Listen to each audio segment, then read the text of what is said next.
बेनीवाल और किरोड़ी से डरा हुआ दिखा प्रशासन। इस बार एसआई भर्ती का होगा पूरा लेखा जोखा। एसआई भर्ती के 5 साल पुराना डमी कांड का हुआ पर्दाफाश। राजस्थान में मेहनत करने वाले युवाओं के भविष्य से खिलवाड़ करने वाले पेपर लीक माफिया और डमी कैंडिडेट्स के साम्राज्य पर एसओजी ने अब तक का सबसे बड़ा प्रहार किया है। बीते सोमवार को जो हुआ उसने राजस्थान पुलिस और शिक्षा विभाग की सुरक्षा व्यवस्था पर एक बार फिर बड़े सवाल खड़े कर दिए हैं। नमस्कार, मैं हूं खुशी और आप देख रहे हैं भारत रफ्तार। दरअसल सबसे बड़ी खबर आ रही है एसआई भर्ती 2021 मामले से, जहां 5 साल से पुलिस को चकमा दे रहा सियाराम मीणा आखिरकार सलाखों के पीछे आ गया है।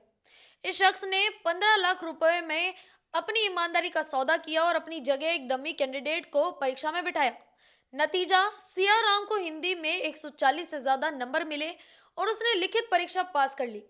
लेकिन कहते हैं ना, कानून के हाथ सबसे लंबे होते हैं। एएसपी चरणजीत लाल मीणा की टीम ने टोंक पुलिस की मदद से इसे दबोच लिया है और अब वह 9 अप्रैल तक रिमांड पर रहने वाला है। लेकिन आखिर क्यों प्रशासन अचानक इतना सक्रिय हो गया? जानकारों का मानना है कि इसके पीछे डॉक्टर किरोड़ी लाल मीणा और हनुमान बेनीवाल का वो लगातार बनाया गया दबाव है, जिसने सरकार और प्रशासन की नींद उड़ा रखी है। किरोड़ी ने तो पिछले कई महीनों से पेपर लीक के सबूतों के साथ मोर्चा खोल रखा था। वहीं बेनीवाल संसद से लेकर सड़क तक पूरी भर्ती रद्द करने की मांग कर रहे थे। आज प्रशासन डरा हुआ दिख रहा है, क्योंकि उसे पता है कि अगर एक भी कड़ी ढीली रही तो इन नेताओं का आंदोलन सरकार के लिए बड़ी मुश्किल बन जाएगा। ऐसा ही भर्ती का पूरा लेखा जोखा अब खंगाला जा रहा है और डर इस बात का है कि कहीं इस भर्ती की नींव ही फर्जीवाड़े पर तो नहीं टिकी हुई। खेल सिर्फ ऐसा ही भर्ती तक सीमित नहीं है।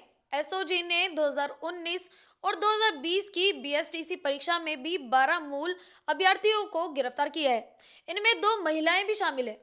डीआईजी परिस देशमुख के मुताबिक इस 5 साल पुराने केस का खुलासा तब हुआ जब पाली पुलिस ने अशोक सरण नाम के एक मास्टरमाइंड को पकड़ लिया था।